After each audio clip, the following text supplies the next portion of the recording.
എല്ലാവർക്കും നമസ്കാരം. ഞാനിവിടെ വന്നിരിക്കുന്നത് ബീട്രൂട്ട് ചപ്പാത്തിയുടെ റെസിപ്പി ആയിട്ടാണ്. അപ്പോൾ നമുക്ക് എങ്ങനെയാണ് തയ്യാറാക്കുന്നതെന്ന് നോക്കാം. ഒരു മീഡിയം സൈസ് ബീട്രൂട്ട് നന്നായിട്ട് ഗ്രേറ്റ് ചെയ്ത് വേവിച്ചെടുത്തിട്ടുള്ളതാണ്. ഇതിലേക്ക് നമുക്ക് ആവശ്യത്തിന് പച്ചമുളക് ചേർത്ത് കൊടുക്കാം. ചെറിയൊരു എരിവിന് വേണ്ടിയിട്ടാണ് ചേർത്ത് കൊടുക്കുന്നത്. ഞാനിവിടെ ഒരു പച്ചമുളകാണ് എടുത്തിരിക്കുന്നത്. അതിലേക്ക് പൊടിച്ചു വച്ചിരിക്കുന്ന ജീരകം ചേർത്ത് കൊടുക്കാം. പൊടിക്കാത്തതായാലും ചേർത്ത് കൊടുക്കാം. ഞാനിവിടെ പൊടിച്ചാണ് വെച്ചിരിക്കുന്നത്. ഇനി നമുക്കിതൊന്ന് അരച്ചെടുക്കാം.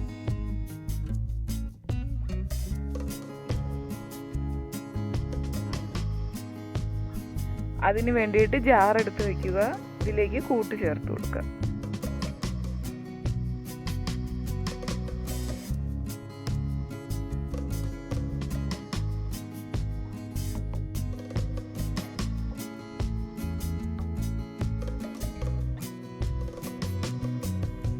ഞാനിവിടെ നന്നായിട്ട് അരച്ചെടുത്തിട്ടുണ്ട്.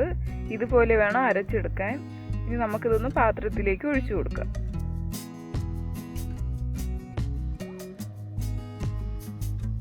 ഇതിലേക്ക് ഞാൻ വേറെ വെള്ളമൊന്നും തന്നെ ഒഴിക്കുന്നില്ല. നമുക്കിനി ഇതിലേക്ക് മാവ് ചേർത്ത് കൊടുക്കാം. ഞാനിവിടെ ഗോതമ്പ് മാവാണ് എടുത്തിരിക്കുന്നത്. 2 ഗ്ലാസ് ഗോതമ്പ് മാവ് എടുത്തിട്ടുണ്ട്.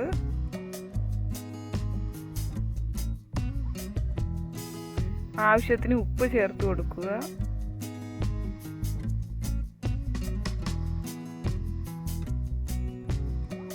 ഒരു ടീസ്പൂൺ വെളിച്ചെണ്ണ ഒഴിച്ചു കൊടുക്കുക. നിങ്ങൾക്ക് വേണമെങ്കിൽ നെയ്യും ഒഴിച്ചു കൊടുക്കാം. നെയ്യില്ലെങ്കിൽ ഡാൽഡ ഒഴിച്ചു കൊടുക്കാം. അതൊക്കെ നിങ്ങളുടെ ഇഷ്ടമാണ്. ഞാനിവിടെ വെളിച്ചെണ്ണ ഒഴിച്ചു കൊടുക്കുന്നുണ്ട്. നന്നായിട്ടൊന്ന് മിക്സ് ചെയ്തെടുക്കുക. നമുക്കിനി ഇതൊന്ന് നന്നായിട്ട് കുഴച്ചെടുക്കാം.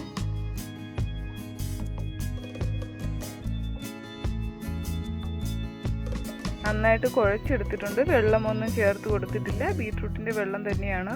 ഞാനിവിടെ മാവ് നന്നായിട്ട് കുഴച്ചെടുത്തിട്ടുണ്ട്. ഇനി നമുക്ക് ഇതിലേക്ക് 1 ടീസ്പൂൺ വെളിച്ചെണ്ണയും കൂടി ഒഴിച്ചു കൊടുക്കാം. മാവ് ഡ്രൈ ആവാതെ ഇരിക്കാൻ വേണ്ടിയിട്ടാണ് വെളിച്ചെണ്ണ ഒഴിച്ചു കൊടുക്കുന്നത്. ഇനി നമുക്കൊരു 10 മിനിറ്റത്തേക്ക് മാവ് റെസ്റ്റ് ചെയ്യാൻ വയ്ക്കാം. 10 മിനിറ്റ് കഴിഞ്ഞിട്ടുള്ളതാണ്. മാവൊക്കെ നന്നായിട്ട് സോഫ്റ്റായി വന്നിട്ടുണ്ട്. ഇനി നമുക്കൊന്ന് പരത്തിയെടുക്കാം. ഗോതമ്പ് മാവിൽ തന്നെ മുക്കിയെടുക്കുക. നമുക്കിനി ഇത് പരത്തിയെടുക്കാം. നന്നായിട്ടൊന്ന് പരത്തിയെടുക്കുക.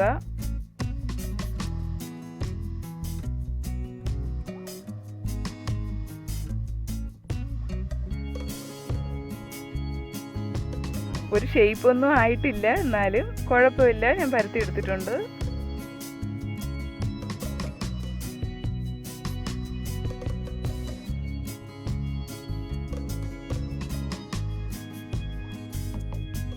ഈ കനത്തിൽ വേണം നന്നായിട്ടൊന്ന് പരത്തിയെടുക്കാൻ. ഇനി നമുക്ക് ചുട്ടെടുക്കാം.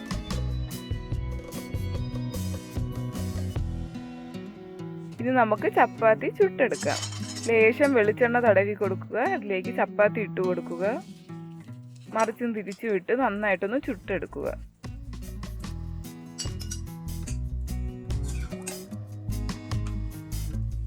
വെന്ത് വന്നിട്ടുണ്ട്. ബീട്രൂട്ട് ചപ്പാത്തി തയ്യാറായി വന്നിട്ടുണ്ട്. നമുക്കിനി എല്ലാ ചപ്പാത്തിയും ഇതുപോലെ തന്നെ ചുട്ടെടുക്കാം.